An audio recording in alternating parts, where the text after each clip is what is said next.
Bien, écoutez, bonjour à toutes et à tous. Merci d'être venus assister à cette présentation que j'ai volontairement voulu rétrécir parce que le domaine NRBC, bon, je pense que tout le monde connaît le sigle N nucléaire, R radiologique, B biologique et chimique.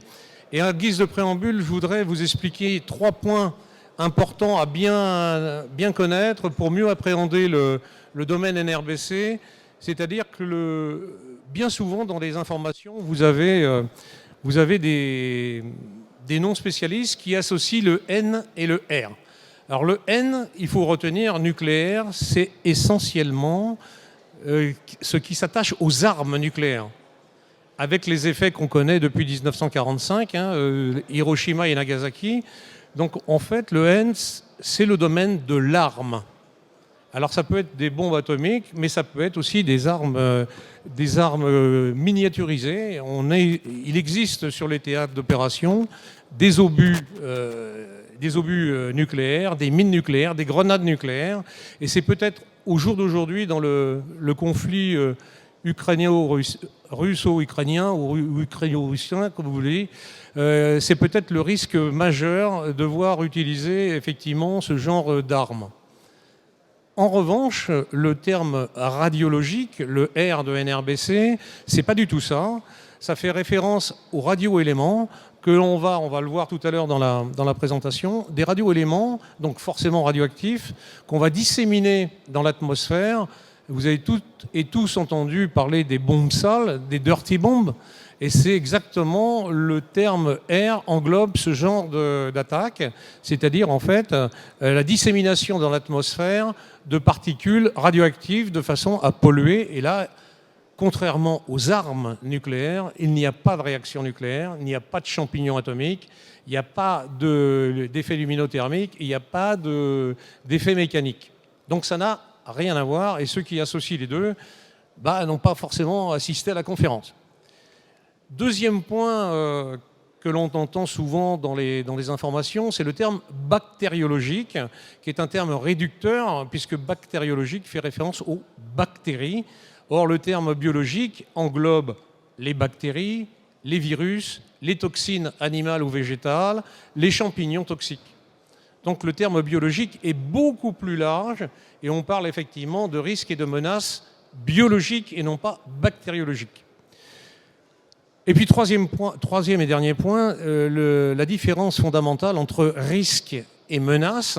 Donc c'est très simple, lorsque vous bricolez chez vous, le risque c'est de vous blesser. Bon, généralement, on fait attention de ne pas se blesser, mais c'est vous l'acteur de l'action.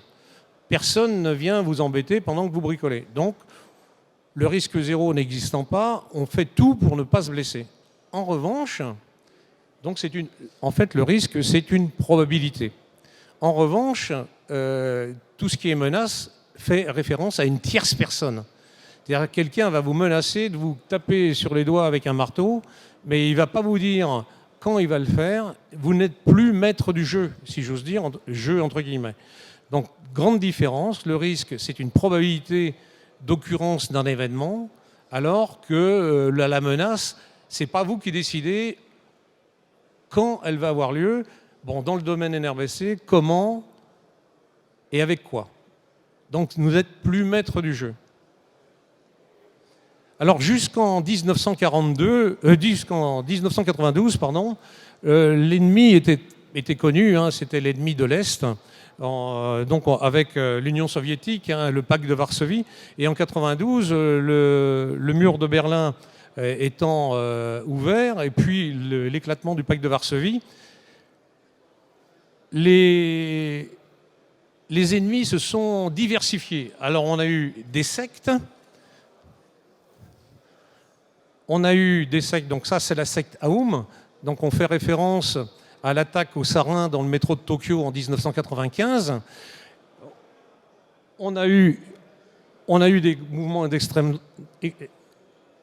Bon, Al-Qaïda, je lui mets une croix dessus sur la tête à Ben Laden parce que, comme vous le savez, il a été abattu. Mais derrière, on a toujours une relève des extrémistes. Du coup, on avait un ennemi, j'allais dire, unidirectionnel. Et au jour d'aujourd'hui, on a un ennemi polymorphe et omnidirectionnel. Alors, jusqu'en 1992, c'est-à-dire ce qui est estimé la fin de la guerre froide, le danger, c'était effectivement l'armement nucléaire au titre de la dissuasion. Donc, moi, j'ai vécu pendant 17 ans dans des unités de missiles nucléaires de l'armée de terre, des missiles tactiques. Et notre grande j'allais dire peur, c'était effectivement l'usage des armes nucléaires. Donc, on parlait à l'époque de NBC et non pas de NRBC. Et ce champignon, il s'est transformé au fil des ans avec des champignons qui ressemblent étrangement à la même configuration qu'un armement nucléaire, mais ce sont des champignons tels qu'on aurait pu les voir, par exemple, à AZF, en 2001, ou à Lubrizol, il n'y a pas si longtemps. Donc ce sont des champignons, si j'ose dire, toxiques, mais qui n'ont pas la même toxicité que nos bombes nucléaires à l'époque.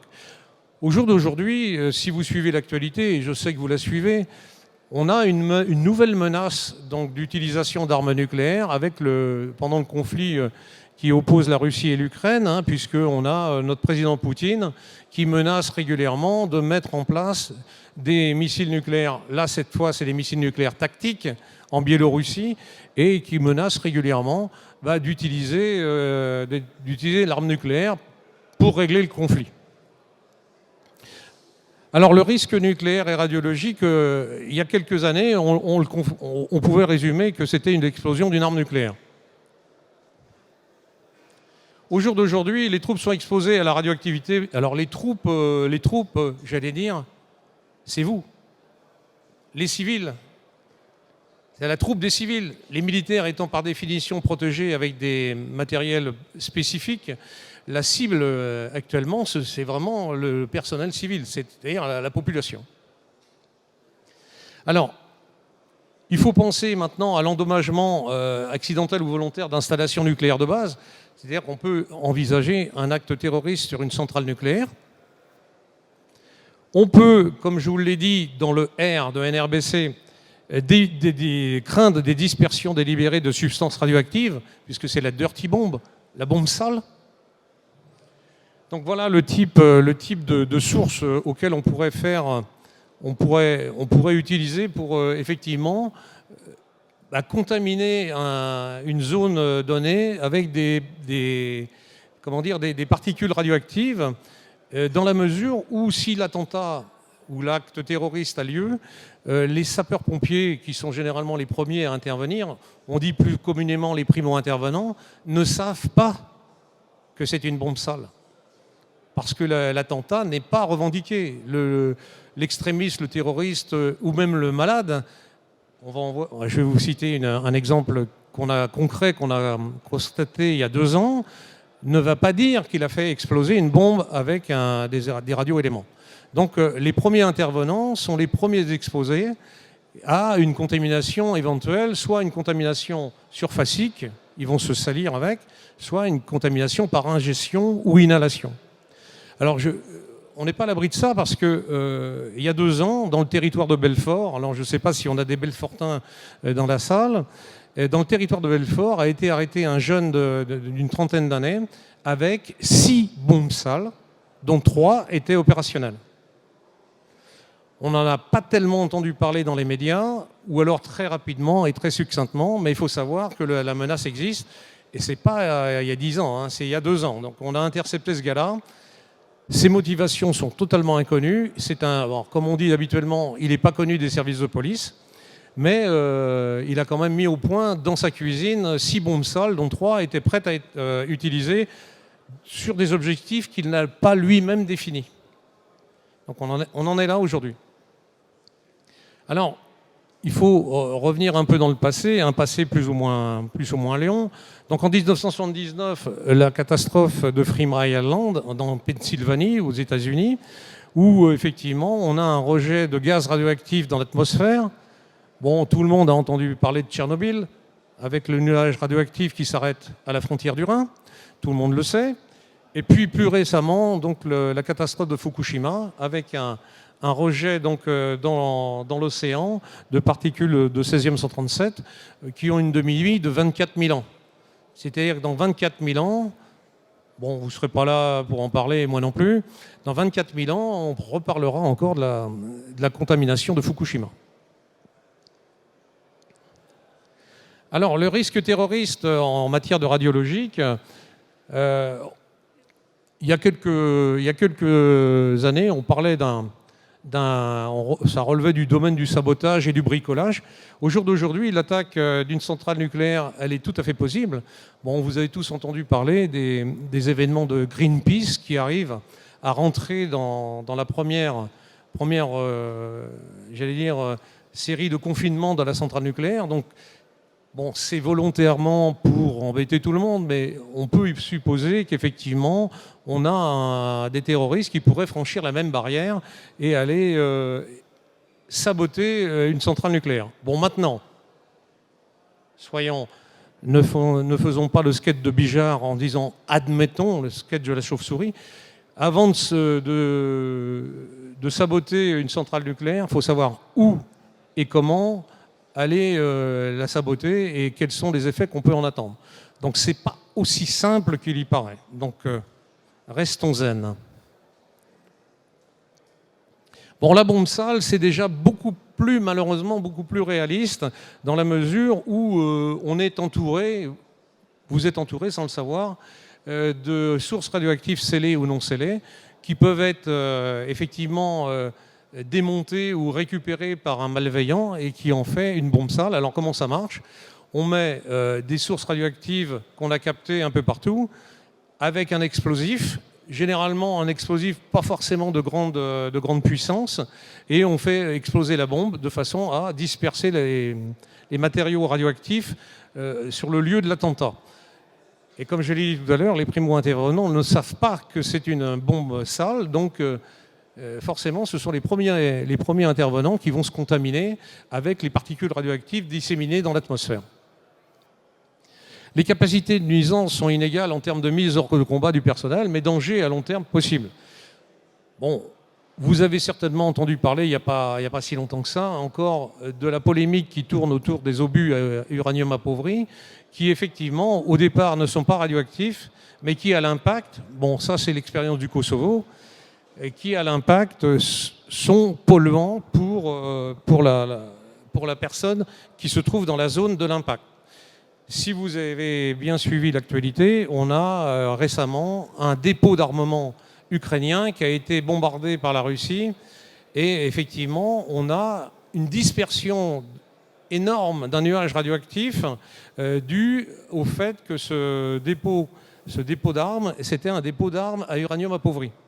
Donc, regardez bien, ça s'est passé il y a quelques semaines, hein, il y a 3 semaines, 1 mois.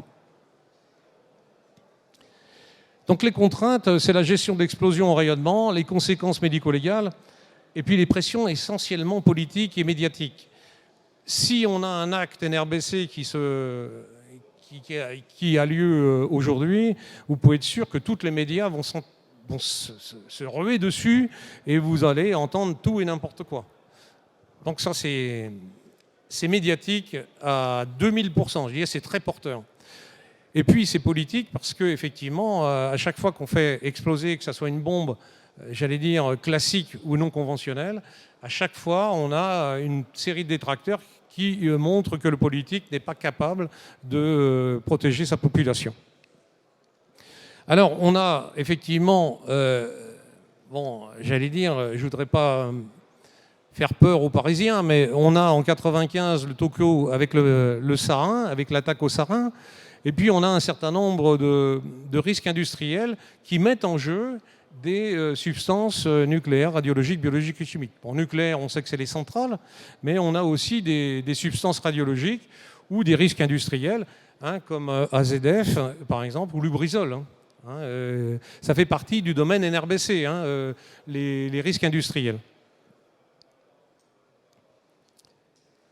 Alors il faut savoir également, malheureusement, que malgré les traités, les conventions, les accords bilatéraux, trilatéraux, internationaux, malgré le fait que certains pays aient ratifié et signé, il faut être clair là-dessus.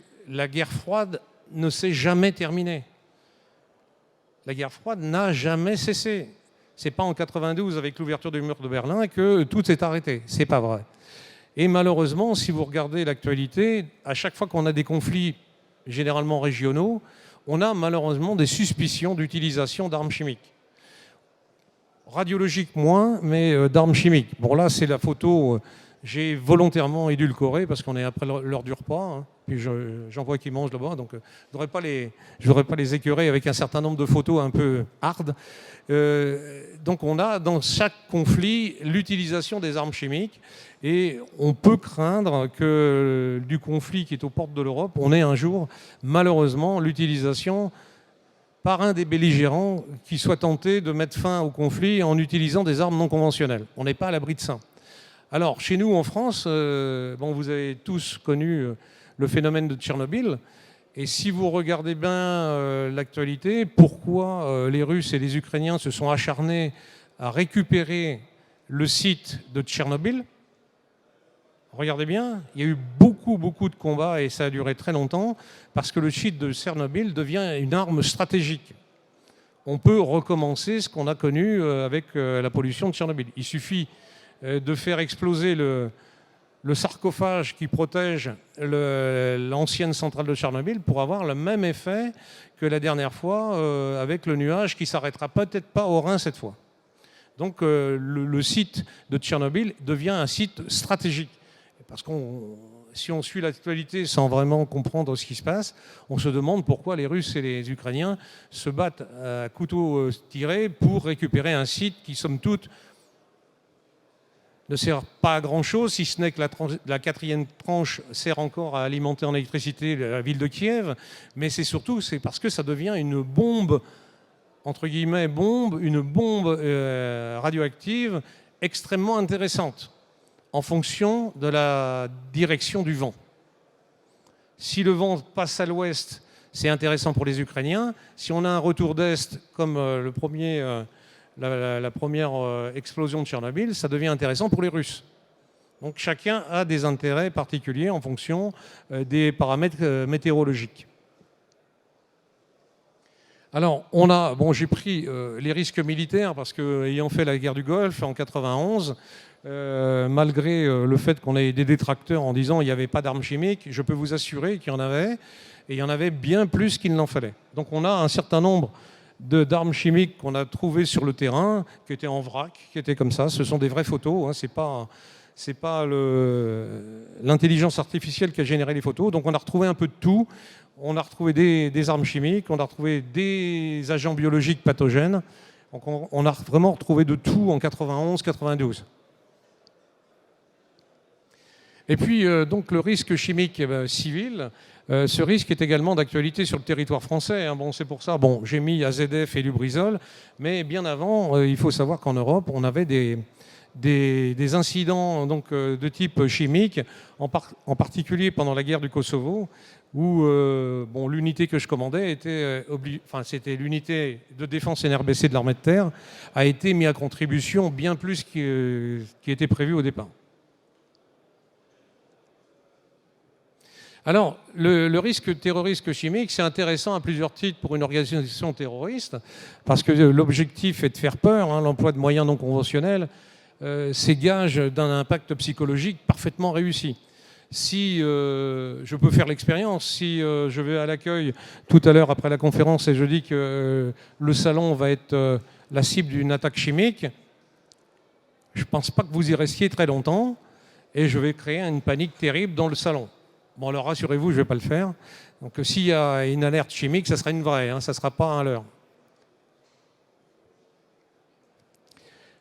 Alors, l'emploi peut être intéressant pour générer une panique de masse, mais c'est aussi un objectif de tuer massivement. Alors il faut savoir que pour l'Euro 2016, et là on se prépare plus ou moins bien aux événements sportifs de la Coupe du Monde de rugby et les JO 2024 olympiques et paralympiques, il faut savoir que alors pour les L'Euro 2016, il faut bien comprendre que dans un stade, vous avez entre 45 000 et 85 000 personnes. Donc c'est une cible très intéressante au point de vue terroriste. Alors, il ne s'agit pas forcément de contaminer tout le monde en instant T, mais on peut provoquer une telle panique que la panique tuera autant de gens que l'arme chimique elle-même. Dans tous les cas, la tâche est difficile car les produits employés couvrent une large palette. Et puis, il faut savoir qu'on a des termes, on a des agents chimiques, ce que j'appelle qui ont un effet dual. C'est-à-dire que ce sont des agents qu'on utilise régulièrement dans l'industrie, mais qui servent également d'armes chimiques. Hein, si vous êtes toutes et tous capables de faire une arme chimique chez vous. Donc je ne vous donnerai pas la recette, mais vous avez des produits du commerce qui sont en vente libre. Si vous les mélangez, vous avez une arme chimique. Et régulièrement, malheureusement, et en France en particulier, pas spécialement en France, mais en France en particulier, on a quasiment toutes les semaines un incident de gens qui ont mélangé des produits sans le savoir, hein, c'est pas des terroristes, et qui s'intoxiquent avec des produits chimiques qu'ils ont mélangés chez eux, et pourtant ce sont des produits chimiques qui sont du commerce. Donc il y a... Bon, donc il faut faire face aussi à ça. Alors, pour un peu relever un peu la pression, on a une gamme de produits des agents industriels aux agents toxiques de guerre de deuxième génération. Première génération, ce qu'on appelle première génération, ce sont des toxiques de guerre de la guerre du conflit 14-18, hein, première guerre mondiale. Et puis les agents toxiques de guerre de deuxième génération qu'on a découvert. Et là, peut-être que je vais vous apprendre quelque chose. Vous savez, on parle souvent du sarin. Le sarin, on l'a découvert en 1943. Donc ce n'est pas d'aujourd'hui. Et puis on a des toxiques de guerre qui sont très virulents. J'allais dire, pour reprendre les termes d'un ministre qui ne connaît rien, c'est un peu mortel et c'est très mortel. Bon, pour moi, c'est mortel ou ça y est pas. C'est le sketch de Coluche, il y a plus blanc que blanc, et là, il n'y a pas plus mortel que mortel. Donc les agents de deuxième génération, ils ont une létalité extrêmement élevée. Une pointe d'épingle sur la main vous tue en 2 minutes. Une pointe d'épingle vous tue en 2 minutes si elle est en contact de votre peau. D'accord ? Chose qu'on ne connaissait pas avec les toxiques de première génération, où là, il fallait plusieurs kilos pour en avoir le même effet. Et puis, pour dégonfler un peu la pression, les agents neurotoxiques, entre autres, on parle du Novichok, hein, tout le monde a entendu parler du Novichok. J'ai dit du Novichok. En fait, c'est une mauvaise appellation parce qu'en fait, il y a 7 agents Novichok différents.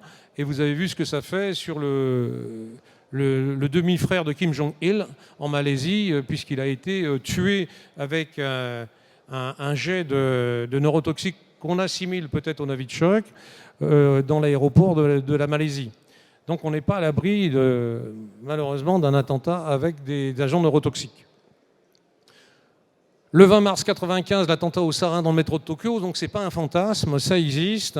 Malheureusement, ce qui s'est passé à Tokyo, donc je voudrais pas être un oiseau de mauvais augure, mais ce qui s'est passé dans le métro de Tokyo, on pourrait très bien le refaire dans le métro parisien, ou dans le métro de Lyon, pour décomprendre, on va dire c'est un peu plus loin, ou dans un métro quelconque. Donc ce qui est possible au Japon est tout à fait possible à Paris, si ce n'est que, mais là je ne rentrerai pas dans les détails, c'est qu'un certain nombre de paramètres sont différents et qu'il ne faudrait pas utiliser le sarin de la même façon. J'en dirai pas plus. Au point de vue biologique, c'est fondamentalement différent du risque chimique. Alors pourquoi ? Eh bien parce que lorsque vous avez une attaque chimique, les effets sont quasiment immédiats. On les a dans les quelques minutes qui suivent. En ce qui concerne la manipulation d'agents pathogènes biologiques, hein, j'ai bien dit biologiques et non pas bactériologiques, eh ben, le problème c'est que les symptômes se déclenchent plusieurs heures, voire plusieurs jours, voire plusieurs semaines après la première attaque. Bon, vous avez malheureusement comme moi subi le Covid-19, la Covid-19, nos académiciens s'étant réunis longtemps pour déterminer le sexe du Covid. Donc la Covid-19, on ne va pas revenir dessus.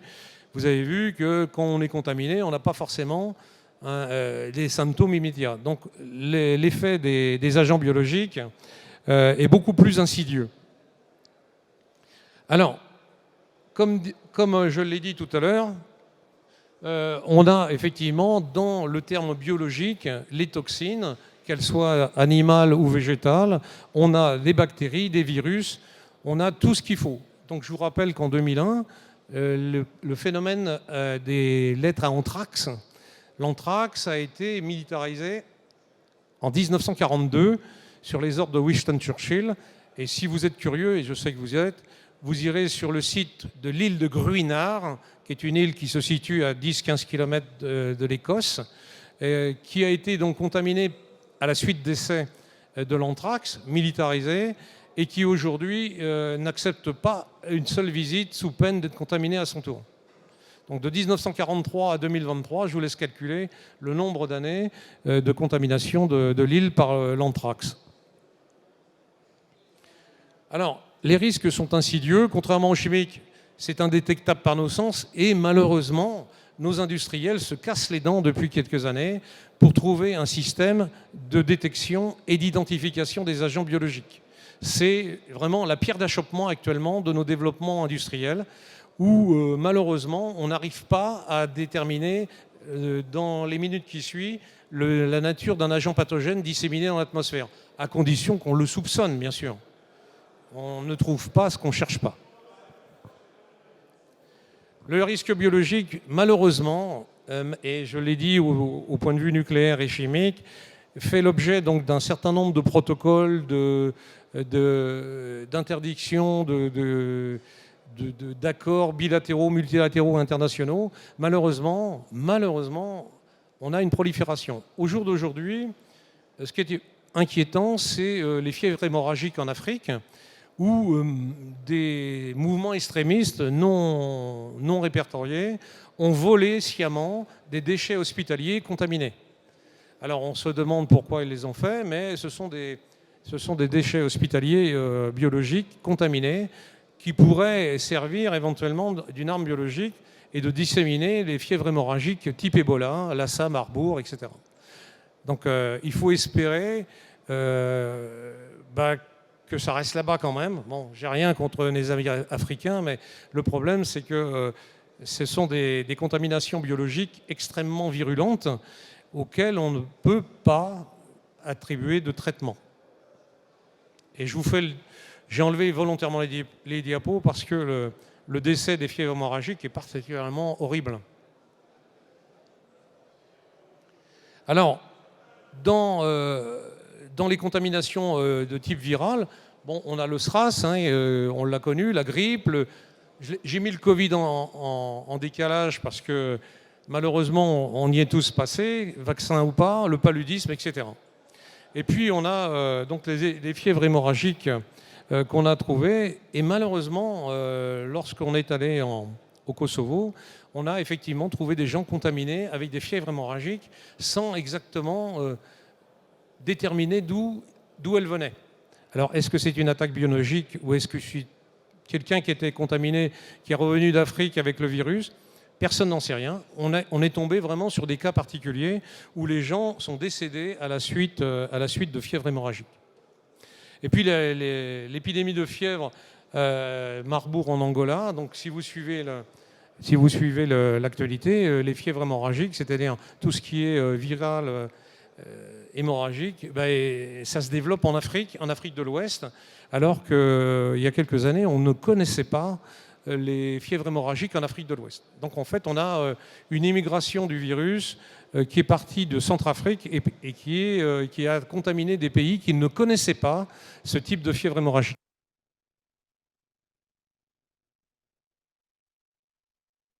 Oui, ça y est. Allez, on reprend. Donc on a essayé de me couper le sifflet. Ah, bravo.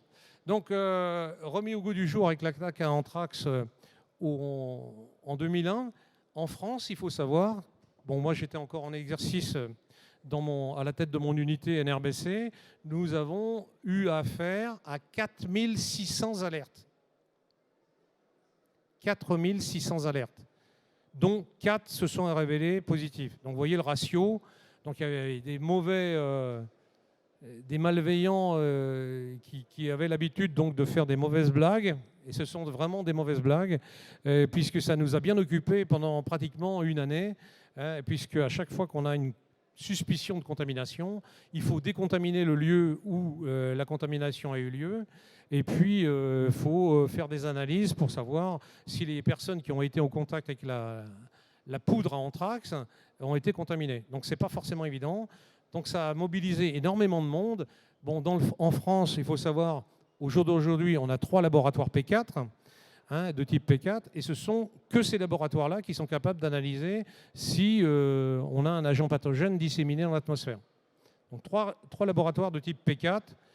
On vous a entendu parler des types P4 à Wuhan, avec la dissémination donc, du virus du Covid-19. En France, on a trois laboratoires P4, dont 2 en région parisienne, le 3e étant à Lyon. Alors, en conclusion, avant nous, militaires, enfin je dis nous parce que j'ai eu quand même 37 ans de service, donc nous, militaires, eh bien, on était les premiers visés. Mais ce qui nous avantageait, c'est qu'on avait les moyens de se protéger facilement de toutes les attaques nucléaires, radiologiques, biologiques et chimiques. Et si vous regardez bien au jour d'aujourd'hui, c'est revenu à l'ordre du jour puisque notre ministre de la Défense, M. Lecornu, va imposer de redécouvrir l'eau chaude. C'est-à-dire que jusque dans les années 90-2000, nous étions, et ça je peux vous en témoigner, nous étions parfaitement entraînés à faire face à ce genre de situation. Et là, on vous parle, on vous rabâche, on vous assomme des combats à haute intensité. Mais moi, je veux dire qu'on peut avoir des combats à très haute intensité. Si on joue entre guillemets, on joue avec les agents biologiques, chimiques, radiologiques, voire nucléaires. Donc, au jour d'aujourd'hui, ce n'est pas un fantasme. On a effectivement des consignes des ministres pour que tout le monde se redécouvre l'eau chaude, quoi. Qu'on fasse attention. Et on a un rapport donc, de l'Assemblée nationale qui est sorti l'année dernière, qui ont copié, si j'ose dire, un certain nombre de recommandations que j'avais écrites dans le livre qui est sorti en mars dernier, et sur la protection des populations civiles en matière de défense NRBC.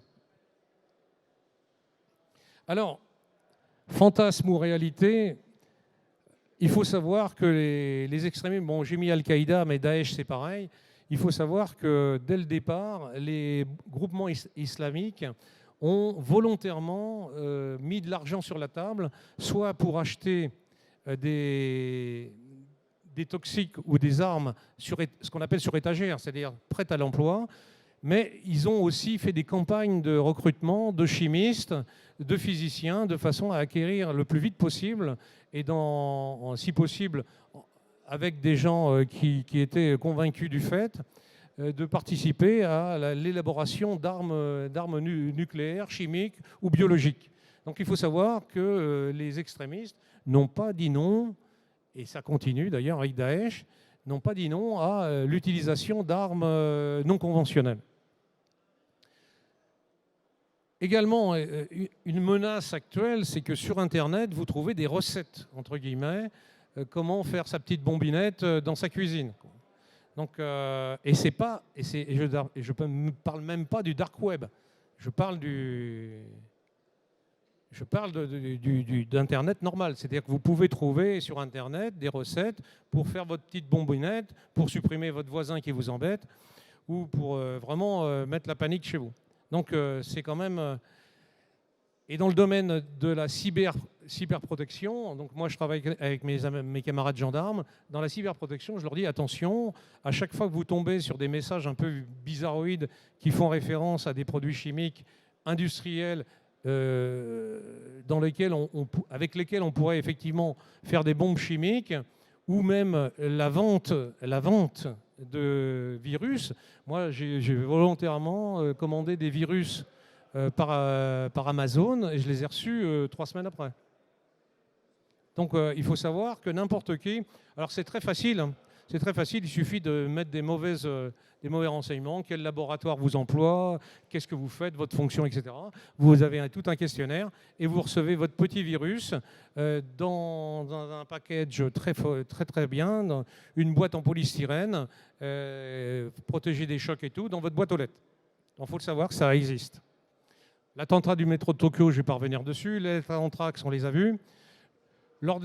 L'utilisation des armes chimiques lorsque on a malheureusement des conflits locaux en Irak, en Syrie, en Ukraine. Alors en Ukraine, pourquoi j'ai mis l'Ukraine? Parce que récemment, l'Ukraine a accusé la Russie d'avoir utilisé des armes chimiques, ce qui est vrai et faux à la fois. Alors il faut savoir que dans les conventions internationales, il est interdit, alors vous allez me dire pourquoi, ça j'en sais rien, c'est pas moi qui décide, il est interdit d'utiliser des bombes lacrymogènes, CN, c'est-à-dire à l'arsenic, ou des bombes lacrymogènes, sur des théâtres d'opération militaires. Ne me demandez pas pourquoi, j'en sais rien, ça paraît bizarre. Donc effectivement, la Russie, pour déloger un certain nombre de soldats ukrainiens enterrés dans les caves ou dans des tranchées, ont utilisé des bombes lacrymogènes qui sont réservées normalement à ce qu'on appelle les riot agents, c'est-à-dire les agents anti-émeutes, et ils les ont utilisés sur les théâtres d'opération pour faire sortir les gens des trous. Or, selon les conventions internationales, ce type d'utilisation n'est pas autorisé. Autre cas particulier, là c'est pas de la chimie, mais c'est plutôt de la radioactivité. Il faut être très vigilant aux déclarations de M. Poutine qui accuse l'Occident d'avoir donné des obus à uranium appauvri à l'Ukraine en précisant qu'il considérait ces obus à uranium appauvri comme des armes radioactives. Alors ça paraît anodin, mais ça veut dire en termes clairs et en termes politiques et en termes militaires, c'est que si vous utilisez ces types d'armes, je me réserve le droit de faire pareil. Et là, on ne joue plus du tout dans la même cour. Voilà le message que Poutine a voulu nous donner. Je ne sais pas s'il y a beaucoup de gens qui ont vraiment compris ce message-là, mais à partir du moment où il accuse l'Occident, enfin les pays occidentaux, d'utiliser des armes à uranium appauvri en les qualifiant d'armes nucléaires, ça veut dire, en termes clairs, qu'il se réserve le droit de faire pareil. La pandémie du Covid-19, bon, on ne va pas revenir dessus. Ceux qui sont curieux iront voir mes publications sur LinkedIn à ce sujet. Il y en a quelques-unes quand même. L'individu, il osait incontrôlable, la bombe sale dans la région de Belfort. On ne sait pas pourquoi ce gars-là a fait ça. Et puis le laboratoire de recherche biologique investi au Soudan, il y a 15 jours, où on parle dans les actualités qu'un laboratoire de type P4, c'est-à-dire là où on manipule les agents les plus pathogènes au monde, a été récupéré par une bande d'extrémistes au Soudan. Sans savoir exactement ce qu'ils vont en faire, on est bien d'accord. Mais là, ça devient très inquiétant dans la mesure où ils vont avoir accès directement. Alors, j'ose espérer que ces extrémistes qui sont rentrés dans le laboratoire K4 vont y passer les premiers. Parce qu'ils vont manipuler ça n'importe comment. Et je pense que il va avoir l'effet boomerang. N'empêche qu'on peut aussi avoir une fuite de virus telle qu'on l'a connue à Wuhan sur le laboratoire P4. Alors il faut savoir que dans le monde, entre 90 et 2020, c'est-à-dire en 30 ans, on a 565 événements à caractère NRBC graves qui ont été répertoriés dans le monde. Donc c'est pas anodin quand même, parce qu'on dit ouais, 565 en 30 ans, c'est pas grave, mais 501 seul événement peut provoquer des centaines de millions de personnes contaminées. On a vu avec le Covid. Si la Covid-19 émane d'une fuite du laboratoire Wuhan, regardez le nombre de millions, de centaines de millions de personnes qui ont été contaminées. Donc ça, c'est l'exemple type. Alors, en conclusion, même si la menace classique, on n'est pas à l'abri malheureusement d'une bombe classique avec de l'explosif, la menace majeure reste celle d'une attaque terroriste, soit en opération sur nos soldats qui sont déployés sur les théâtres d'opération, soit sur le territoire national. Alors, je vous ai volontairement mis une petite photo sur la droite de l'écran. C'est une bombe qu'on a récupérée avec la police nationale. C'est une bombe qui est contenue dans une valise. Et en fait, c'est à partir d'un extincteur. Alors, ce n'est pas de la poudre d'extinction qui est à l'intérieur. C'est un virus qu'on a intercepté dans une valise. Ça paraît complètement anodin. Et on l'a intercepté l'année dernière. Et on ne sait pas ce que le gars voulait faire avec ça. N'empêche, ce qu'il y avait dedans, c'était extrêmement actif. Et on aurait pu, si on avait contaminé une grande gare parisienne, comme la gare de Lyon par exemple, provoquer certainement plusieurs milliers de morts.